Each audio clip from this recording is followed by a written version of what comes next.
Alrighty guys, here we're going to do a care video on bluegills. Bluegills are very fun, cichlid-like pets to have. They're quite similar to cichlids in their behavior, but they're not quite cichlids, of course, as we know. But they do make fun pets.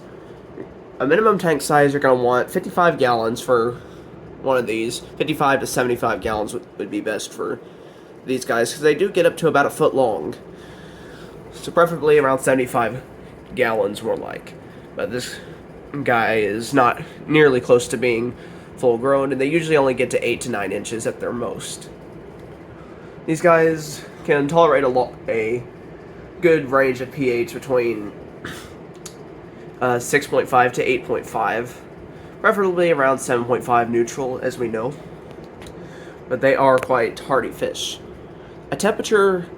These fish have been known to survive in temperatures up to 92 degrees, although certainly that is not ideal at all. We don't want to do something like that.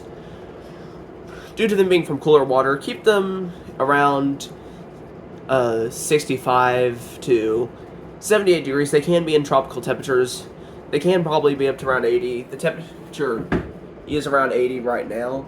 Oh, that's not accurate. I need to get a glass thermometer. But he's doing great in here so far.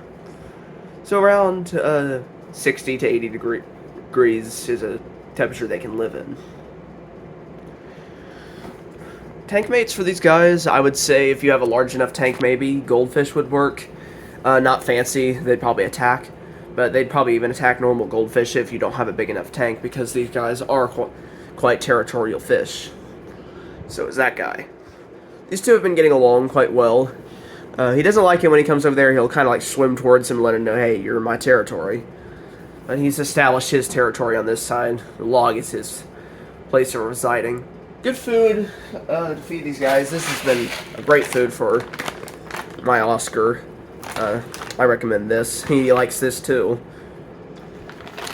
Don't recommend these quite as much. I've had these for years now. At least for me. My Oscar doesn't really like it. He doesn't really seem to care for it too much either. But bluegills love caves, so make sure to give these guys a cave. Tank mates can include Oscars and other large fish. Nothing too sensitive, because they can be quite aggressive. I've had a fair share of very aggressive bluegills in my life that have torn other fish pretty good. So you want to be careful with these.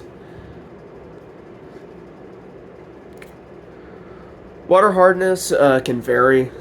Probably hard water is fine for them, given that they are from the Tennessee area and other places where water is naturally quite hard.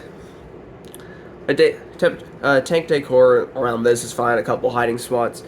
Nothing too much though.